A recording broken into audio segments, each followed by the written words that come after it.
الحمدللہ رب العالمین والصلاۃ والسلام علی سید الانبیاء والمرسلین اما بعد فاعوذ باللہ من الشیطان الرجیم بسم اللہ الرحمن الرحیم۔ محترم بزرگوں، دوستوں، نوجوان ساتھیوں، محترم بہنوں، پیارے بچوں، السلام علیکم ورحمۃ اللہ وبرکاتہ۔ آج کی ویڈیو میں حضرت بابا فرید الدین گنج شکر رحمۃ اللہ تعالیٰ علیہ کا بیان کیا جائے گا۔ بابا فرید الدین گنج شکر رحمۃ اللہ تعالیٰ علیہ کے والد قاضی جمال الدین سلیمان رحمۃ اللہ تعالیٰ علیہ تھے، جو کہ حضرت عمر رضی اللہ تعالیٰ عنہ کی اولاد میں سے تھے۔ بہت بڑے عالم، بزرگ، قلمکار اور تلوار کے دھنی ہونے کے ساتھ ساتھ صاحب تقویٰ ہونے کے بدولت یکتائے زمانہ تھے۔ اسی طرح آپ کی والدہ مولانا وجیہ الدین خجندی رحمۃ اللہ تعالیٰ علیہ کی صاحبزادی بی بی کرسم خاتون رحمۃ اللہ تعالیٰ علیہا تھیں، جو کہ رابع عصر تھیں اور بہت بڑی عابدہ زاہدہ تھیں، حتیٰ کہ آپ جو دعا مانگتیں وہ قبول ہو جاتی۔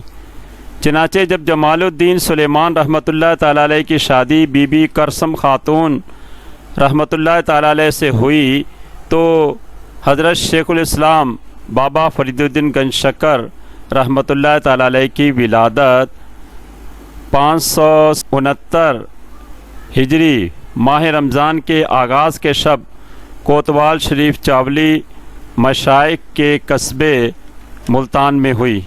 بابا فرید کا ایام شیر خوارگی کا زمانہ بھی غوث پاک کی طرح تھا، چنانچہ رمضان کے چاند میں شک تھا، یعنی شعبان کی 29 تاریخ تھی۔ لوگ سوچ رہے تھے کہ روزہ رکھا جائے یا نہیں۔ جب لوگوں نے اسی علاقے میں مقیم ایک بزرگ سے اس معاملے میں پوچھا کہ کیا کیا جائے تو ان بزرگ نے فرمایا، جمال الدین سلیمان کے ہاں آج رات ایک بچہ پیدا ہوگا، اگر وہ دودھ پی لے تو روزہ نہیں رکھنا چاہیے، اگر دودھ نہ پیے تو روزہ رکھنا چاہیے۔ چنانچہ اسی رات آپ کی ولادت ہوئی اور آپ نے دودھ نہ پیا، لہٰذا لوگوں نے روزہ رکھ لیا۔ شیخ فرید الدین عطار رحمۃ اللہ تعالیٰ علیہ نے آپ کا نام فرید رکھا۔ اسی طرح پیدائش کے بعد ہاتف غیبی سے ندا آئی کہ اس بچے کا نام فرید الدین رکھا جائے۔ آپ کا لقب گنج شکر بھی ہے۔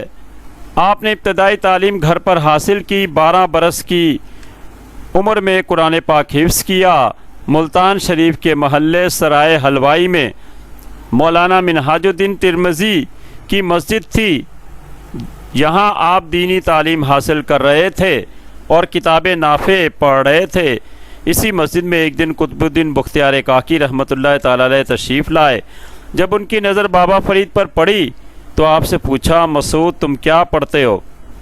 آپ نے جواب دیا، کتاب نافع۔ یہ سن کر قطب صاحب نے فرمایا، تم جانتے ہو کہ نافع سے تمہیں کیا نفع ہوگا؟ بابا فرید نے عرض کی، نفع تو مجھے آپ کی قدم بوسی سے اور نظر کیمیا کی سعادت کے اثر سے حاصل ہوگا۔ یہ کہہ کر آپ قطب صاحب کے قدموں میں گر گئے۔ قطب الدین رحمۃ اللہ تعالی علیہ خوش ہوئے اور فرمایا، ظاہری تعلیم کی تکمیل بھی ضروری ہے۔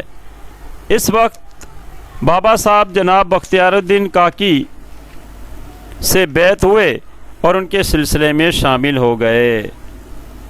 جب آپ تمام ظاہری علوم اور دنیا بھر کی سیر و سیاحت سے فارغ ہوئے تو حسب ارشاد پیر و مرشد حضرت قطب الدین بختیار کاکی رحمۃ اللہ تعالیٰ علیہ کی خدمت میں دہلی پہنچے اور مرشد کے حضور رہ کر باطنی ترقی کا دور شروع ہوا۔ حضرت بابا فرید چلہ کشی، نماز معکوس، مجاہدہ، ریاضت، نفس کشی میں ہماتن مصروف ہو گئے۔ زندگی کا ہر لمحہ یاد الہی میں گزارتے، شب خیزی میں خوف خدا سے اس قدر روتے کہ داڑھی آنسوں سے تر ہو جاتی۔ آپ نے 40 سال نفس کشی کی ایسی مثال قائم کی جو دوسروں کے حصے میں نہ آئی۔ حب رسول صلی اللہ تعالیٰ علیہ وسلم بھی آپ میں کوٹ کوٹ کر بھری ہوئی تھی۔ جب کبھی رسول اللہ صلی اللہ تعالیٰ علیہ وسلم کا ذکر آپ کے سامنے ہوتا تو آپ زار و قطار رونا شروع کر دیتے۔ یہ حضور علیہ الصلوۃ والسلام کی ذات سے بے پناہ عشق کا نتیجہ تھا۔ آپ سختی سے شرعی احکام کی پابندی کرتے۔ آپ روحانی ترقی کے لیے احکام شرع کو ضروری قرار دیتے تھے۔ نماز باجماعت کے بڑے پابند تھے۔ آپ اکثر اپنے مریدوں سے فرمایا کرتے تھے کہ اگر 2 آدمی بھی ہوں تو نماز باجماعت ادا کرنی چاہیے۔ آپ کا فرمان ہے کہ اللہ تعالیٰ عز و جل نے 18,000 عالم میں جو دینی اور دنیاوی نعمت پیدا کی ہے وہ دراصل نماز میں ہے۔ حضرت خواجہ غریب نواز دہلی تشریف لائے تو ان کی نظر جب بابا فرید پر پڑی تو قطب الدین بختیار رحمۃ اللہ تعالی علیہ سے فرمایا، بختیار اس نوجوان کو کب تک مجاہدے میں جلاتے رہو گے، اسے کچھ عنایت کرو۔ شیخ بختیار نے عرض کی، حضور آپ کے ہوتے ہوئے میری کیا مجال کہ کچھ عنایت کر سکوں۔ خواجہ اجمیری رحمۃ اللہ تعالی نے فرمایا، یہ مرید تو تمہارا ہے۔ پھر آپ کھڑے ہوئے اور فرمایا، اچھا آؤ دونوں مل کر اسے کچھ عنایت کرتے ہیں۔ پھر دائیں طرف خواجہ غریب نواز رحمۃ اللہ تعالی علیہ کھڑے ہو گئے اور بائیں جانب قطب الدین رحمۃ اللہ تعالی علیہ کھڑے ہو گئے اور بیچ میں بابا فرید الدین گنج شکر رحمۃ اللہ تعالی علیہ تھے۔ آپ کو دونوں صاحبوں نے جو عطا کیا سو عطا کیا۔ اسی طرح ایک مرتبہ پھر غریب نواز رحمۃ اللہ تعالی علیہ دہلی تشریف لائے۔ اس دن قطب صاحب کی خانقاہ میں قیام فرمایا اور حضرت قطب صاحب کے تمام مریدوں کو باری باری فیضیاب کیا۔ جب سب سے فارغ ہو گئے تو قطب صاحب سے پوچھا، کوئی باقی تو نہیں رہا؟ آپ نے عرض کی، حضرت مسعود رہ گیا ہے، وہ چلہ میں بیٹھا ہوا ہے۔ پھر خواجہ غریب نواز اور قطب صاحب رحمۃ اللہ تعالی علیہ کے ساتھ بابا فرید کے حجرے میں تشریف لے گئے۔ خواجہ غریب نواز نے آسمان کی طرف منہ کر کے دعا کی، باری تعالیٰ عز و جل ہمارے فرید کو قبول فرما، اور اکمل درویش کے مرتبے پر پہنچا۔ غیب سے ندا آئی، ہم نے فرید کو قبول کیا اور وحید العصر کیا۔ غریب نواز رحمۃ اللہ تعالی علیہ نے قطب صاحب کو ہدایت کی کہ اسم اعظم جو خواجہ خواجگان چشت میں سینہ بسینہ چلا آتا ہے اسے تلقین کرو۔ آپ پر علم لدنی کا انکشاف ہوا اور سارے حجابات اٹھ گئے۔ خواجہ قطب صاحب رحمۃ اللہ تعالی نے آپ کو دستار فضیلت اور خلافت کے دیگر لوازمات عطا فرمائے۔ بابا فرید رحمۃ اللہ تعالی علیہ نے پھر اچ شریف میں قیام کیا۔ پھر آپ اجودھن چلے گئے۔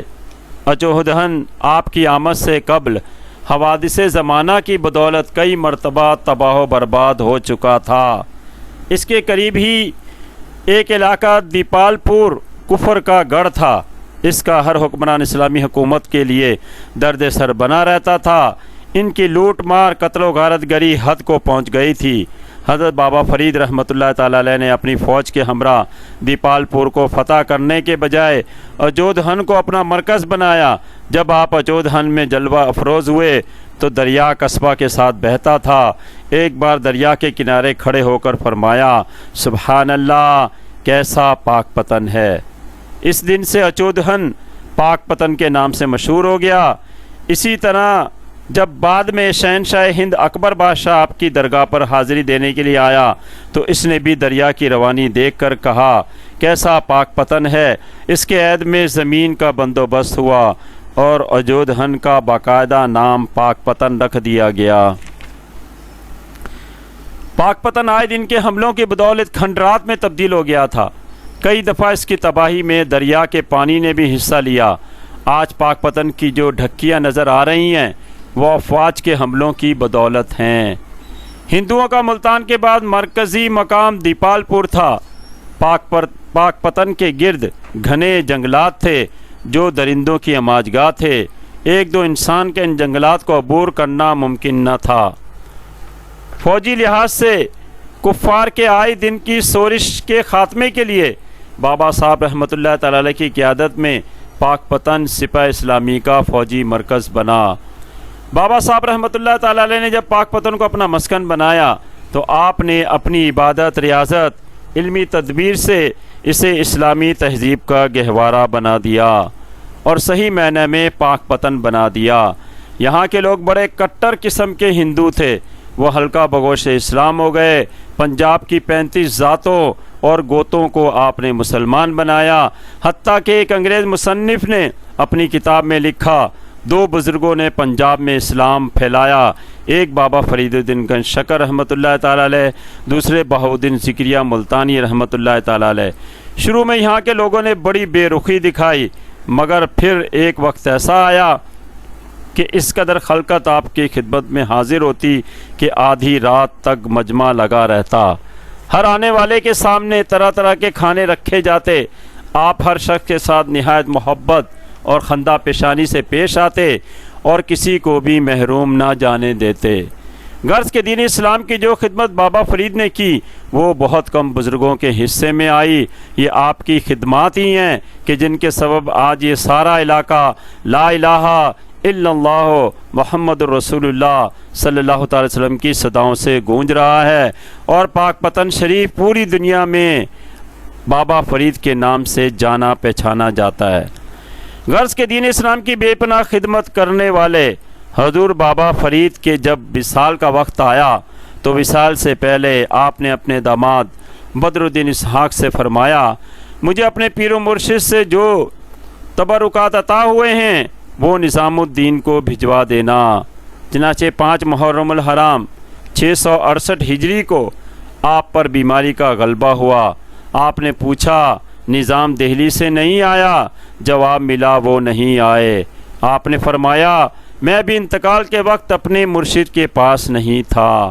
پھر آپ نے نماز عشاء باجماعت ادا کی، پھر سجدے میں یا حی یا قیوم کہتے ہوئے وصال فرمایا۔ اس وقت آپ کی عمر 95 برس تھی۔ جس وقت آپ کا انتقال ہوا آسمان سے آواز آئی، مولانا فرید نے انتقال فرمایا، اور مقامات قرب میں داخل ہوئے۔ آپ کے مزار کی ہر اینٹ پر ایک قرآن حکیم پڑھا گیا۔ آپ کے قدموں میں بہشتی دروازہ ہے جہاں حضور علیہ السلام کی زیارت اہل دل کو ہوئی۔ چنانچہ بابا فرید رحمۃ اللہ تعالی علیہ کے مزار کے جنتی دروازے کے متعلق حضرت خواجہ نظام الدین اولیاء رحمۃ اللہ تعالی علیہ فرماتے ہیں، حضور کی روحانیت نے مجھ سے فرمایا ہے کہ حق تعالیٰ کا یہ حکم ہے کہ جو شخص اس دروازے سے گزرے گا وہ جنتی ہے۔ ہر سال محرم الحرام میں پاک پتن میں آپ کا عرس بڑی دھوم دھام سے منایا جاتا ہے۔ پورے پاکستان بلکہ پوری دنیا سے بابا صاحب کے چاہنے والے جوگ تر جوگ آتے ہیں۔ عرس کا میلہ جو کہ لاکھوں کی تعداد میں ہوتا ہے دیکھنے کے قابل ہوتا ہے۔ خاص کر بہشتی دروازے سے گزرنے کا ہر شخص متمنی ہوتا ہے، اور لاکھوں کی تعداد میں لوگ اس دروازے سے ہر سال گزرتے ہیں۔ گزشتہ کئی سالوں سے پہلے تو لوگوں کی کثرت کی وجہ سے بے شمار لوگ زخمی ہوئے اور شہید ہو گئے تھے۔ افراد کی تعداد کے لحاظ سے اگر اس کو پاکستان کا سب سے بڑا عرس کہا جائے تو غلط نہ ہوگا۔ خداوند عالم عز و جل ہمیں بھی اولیاء کرام بالخصوص حضرت بابا فرید الدین گنج شکر رحمۃ اللہ تعالی علیہ کے نقش قدم پر چلنے کی توفیق عطا فرمائے۔ آمین۔ وما علینا الا البلاغ۔